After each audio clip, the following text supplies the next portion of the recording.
यानी आप ये समझिए, इस बार नैरेटिव राष्ट्रीय जनता दल सेट कर रही है, महागठबंधन सेट कर रहा है, और उस नैरेटिव के ऊपर भाजपा अब चुनाव लड़ेगी। जो आंगनबाड़ी सेविका और सहायिका हैं, उनकी ड्यूटी में जबरदस्ती उनको बस में डाल डाल के ले जा रहे थे कि नहीं चलो, 4 दिन पोषाहार मत दो, लेकिन प्रधानमंत्री जी के कार्यक्रम में चलो। चाहे लालू प्रसाद यादव हो, चाहे तेजस्वी प्रसाद यादव हो, या कोई भी परिवार का हो, जो भी पहुंचा है सदन में, सब चुनाव लड़के पहुंचे। और चुनाव जब इंसान लड़ता है तो जनता वोट करती है, जनता नहीं चाहती तो वो नहीं पहुंचते। तो ये तो बेफजूल सा मतलब कि इल्ज़ाम है। कहते हैं अपने दामाद को कि वो भी जो है कोई वो लड़ करके आए, कोई कंपटीशन दे करके आके लगे आयोग में। नमस्कार, आप देख रहे हैं महाखबर, मैं सुधाकर सिंह। बिहार में चुनावी बिगुल फूंक दिया जा चुका है और तमाम पार्टियां अपने अपने वर्जिश में लगी हैं। देश जो है आयोगों का देश है और इन दिनों बिहार आयोगों के बनाने में और आयोगों के सृजन में 2 कदम आगे चला गया है। राजद लगातार हमलावर है। राजद कह रही है कि अब मेहरारू आयोग भी बना देना चाहिए, दामाद आयोग बन ही गया है, तमाम तरह के आयोग पर वाद विवाद है। हमारे साथ बातचीत करने के लिए ओबरा विधायक ऋषि कुमार है। बातचीत करते और समझते हैं कि पूरा मामला क्या है। ऋषि जी, पूरा मामला क्या है? लगातार राजद हमलावर है एनडीए पर, क्या है पूरा मामला? देखिए, इसमें क्रोनोलॉजी समझने की ज़रूरत है कि चुनाव करीब है और एनडीए के घटक दल हैं और एनडीए के घटक दलों को जो है उनकी अपनी अपनी डिमांड्स होगी सीट की।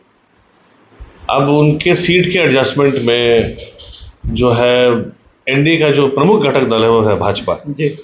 तो अब भाजपा कैसे जो है उनको अपने कुनबे में संभाल के रखे कि भाई सबकी मनचाही सीटें वो दे नहीं सकते। तो फिर ये तरीका ईजाद किया गया नया, जिसमें कि भाई जितने भी घटक दल के लीडर्स हैं उनके परिवार वालों को डायरेक्ट और इनडायरेक्ट बेनिफिट करते हुए जितने भी तमाम आयोग बिहार सरकार के हैं उसका पुनर्गठन करके उन आयोगों में उनका चयन करके बिना किसी शैक्षणिक बैकग्राउंड या बिना किसी एनी अदर क्वालिफिकेशन जिसके जो कि प्री रिक्विजिट होता है इन सब आयोगों में जाने के लिए, वो सबको दरकिनार करके उनको आयोगों में जगह दे दी गई ताकि वो अपने अपने मुंह पे जो है ताला लगा ले और कोई कुछ ना कहे, क्योंकि हमाम में सब नंगे होते हैं। जब आप लोग हमलावर हुए तो जीतन राम मांझी ने चुटकी ली और मुखर होकर कहा कि लालू प्रसाद परिवार आयोग भी बन जाना चाहिए। क्या कहेंगे इस पर? मुझे परिवार के एक सदस्य का नाम बताएं जो बिना चुनाव लड़े हुए किसी भी सदन में गया हो, एक मीशा भारती जी को छोड़ के। लेकिन इस बार भी वो सदन में चुनाव लड़के पहुंची, चाहे तेज प्रताप जी हो, चाहे लालू प्रसाद यादव हो, चाहे तेजस्वी प्रसाद यादव हो, या कोई भी परिवार का हो, जो भी पहुंचा है सदन में सब चुनाव लड़के पहुंचे। और चुनाव जब इंसान लड़ता है तो जनता वोट करती है, जनता नहीं चाहती तो वो नहीं पहुंचते। तो ये तो बेफजूल सा मतलब कि इल्ज़ाम है। कहते हैं अपने दामाद को कि वो भी जो है कोई वो लड़ करके आए, कोई कंपटीशन दे करके आके लगे आयोग में। तो यहाँ तो ना कंपटीशन है और ना ही कोई मेहनत है, बस जीतन राम मांझी जी के दामाद हो तो लग गए। अच्छा, एक बात बताइए, पिछले चुनाव में मैं देख रहा था तो पिछले चुनाव में तेजस्वी यादव ने सिंचाई, कमाई, दवाई, इन सब की एक बात कही थी और उसका समर्थन भी मिला। सबसे बड़ी पार्टी बनकर राजद उभरी भी। इस बार किन मुद्दों के साथ जनता के बीच जाएंगे ताकि जनता का विश्वास, जनता का समर्पण, जनता का जनाधार आपको मिले? देखिए, मुद्दे वही हैं जो पहले थे और इस बार लेकिन प्रखर रूप से जो मुद्दा सामने आ रहा है वो भ्रष्टाचार का है, लॉ एंड ऑर्डर सिचुएशन का भी है। आए दिन पटना राजधानी में गोलियां चलती हैं और सुनने में आता है कि एडीजी लॉ एंड ऑर्डर तक सेफ नहीं है, उनकी गाड़ी के ठीक आगे गोली चलती है, वो पीछा भी करते हैं, पकड़ नहीं पाते। किस वजह से वो ही जान सकते हैं बेहतर। लॉ एंड ऑर्डर बहुत प्रमुख मुद्दा है, महिलाओं की सुरक्षा प्रमुख मुद्दा है। नाबालिग दलित के साथ रेप हुआ अभी नवगछिया के अंदर, और आए दिन ये घटनाएं बढ़ती ही जा रही हैं और हमारी पुलिस जो है वो नाकाम है। मुझे तो आशा थी कि प्रधानमंत्री जब आएंगे यहाँ पे, अभी सिवान आए, तो वो कम से कम लॉ एंड ऑर्डर के ऊपर बात करेंगे, बिहार से पलायन रोकने के ऊपर बात करेंगे। लेकिन कोई ऐसी बातचीत नहीं हुई, कोई भी इस तरह की घोषणा नहीं हुई जिससे हम बिहार वासियों का विश्वास जो है पुनः सुदृढ़ हो हमारे सिस्टम के ऊपर, हमारे प्रशासन के ऊपर। मैंने तो पिछले बार कुछ दिनों पहले भी कहा था कि मैं तो माननीय गृह मंत्री जी से रिक्वेस्ट करता हूं कि वो इंटरवीन करें हमारे लॉ एंड ऑर्डर सिचुएशन में, वो आए और खुद समीक्षा करके यहाँ का लॉ एंड ऑर्डर दुरुस्त करें, क्योंकि स्टेट पुलिसिंग से हमारा विश्वास पूर्णतः उठ चुका है। अब आते हैं मुद्दे पे कि हम किन मुद्दों के साथ चुनाव में जा रहे हैं। मुद्दे सिर्फ और सिर्फ जनता का सरोकार है, जनता की बात है, और जनता के साथ जो भी हमारा जो जितने भी लगाव के साथ हमने जनता के साथ काम किया है, उन्हीं की आवाज को प्रखर करते हुए, उन्हीं की बात को आगे रखते हुए हम चुनाव में जाएंगे। अच्छा, एक बात बताइए, आपने कानून व्यवस्था पे बात की। पूरे बिहार में देखने को मिल रहा है, हमने मुजफ्फरपुर समेत कई जगहों पर देखा कि शराबबंदी के नाम पर गिरफ्तार किया जा रहा है और उनको वहीं पुलिसिया दमन या कहिए कि मारपीट के दौरान कई लोगों को देखने में मिला कि उनकी जान चली गई और इस पर प्रशासन पल्ला झाड़ ले रहा है। विपक्ष के तौर पर आप क्या कर रहे हैं? देखिए, प्रशासन जो है संजीदा नहीं है बिल्कुल भी, और आमतौर पे जो टारगेट पे जो आते हैं वो गरीब लोग होते हैं, जो खुद सिस्टम के द्वारा सताए हुए लोग हैं, जिनकी कोई आवाज़ नहीं है, जो अपने हक की लड़ाई अकेले नहीं लड़ सकते। वैसे लोगों को जो है प्रशासन प्रताड़ित करती है, पकड़ के ले जाती है, और माफिया जो है वो छूट कर खुला बाहर घूमते हैं। पुलिस से हमारा सिर्फ यही शिकायत नहीं है।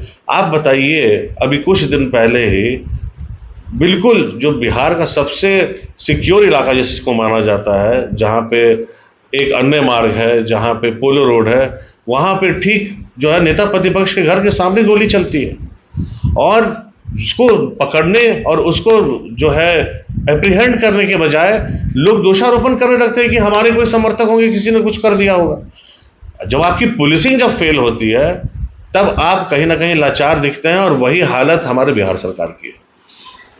5 साल अब हो गए हैं आपको जनता के बीच, अब जाएंगे, जनता आपसे कहेगी भी, पूछेगी भी क्या काम रहा। सरकार आपकी नहीं थी, आप विपक्ष में थे, कितना काम जमीन पर आप पहुंचा पाए, या सरकार से तारतम्यता नहीं बैठ पाई, सामंजस्य नहीं बैठ पाया, काम नहीं हुआ, क्या मामला है? देखिए, इतने भी अनलकी नहीं रहे हम लोग इस मामले में। बीच में 17 महीने की सरकार थी हमारी, और उन 17 महीने में हम लोगों ने इतने रोड्स के सर्वे करा दिए, जो MR जो होता है नीति के तहत जो रोड बनती है, इतने सड़कों के हमने सर्वे करा दिए, और जो लंबी चौड़ी लिस्ट बन गई, और उसी समय अप्रूव भी हो गया। पर जब सरकार बदली तो हुआ कि फिर से रिसर्वे होगा, लेकिन जब एक बार सर्वे हो जाता है, एक बार लकीर जब खिंच जाती है धरती पे, तो उसको मिटाना इतना आसान नहीं है। तो ऑलमोस्ट 90 to 95% वो सारे रोड चले गए, और वो अब बनना शुरू भी हो चुका है। हमारे यहाँ सड़कें बनी, प्राथमिक स्वास्थ्य केंद्र, अतिरिक्त स्वास्थ्य केंद्र, उप स्वास्थ्य केंद्र नए नए बने। उसके बाद अभी खैर एक मार और झेल रहे हैं कि वहाँ पे डॉक्टर और GNM और ANM की कमी है, उसके लिए भी लड़ाई लड़ी जा रही है सदन के माध्यम से भी। उसके बाद जो है हमारे यहाँ जो कॉलेज है, जो हमारे यहाँ महाविद्यालय था एकमात्र DN कॉलेज, उसके अंदर स्थापना के बाद से आज तक PG की पढ़ाई की व्यवस्था नहीं थी। उसको हमने जो है चिट्ठी लिख करके उसको हम लोगों ने जनरेट करा के, और VC के द्वारा भी चिट्ठी फिर लिखा गया, तब जाके गवर्नर हाउस से अप्रूवल आया। अब जो है वहाँ PG की पढ़ाई की भी शुरुआत हो चुकी है। तो मूल रूप से हर सेक्टर में हम लोगों ने काम किया।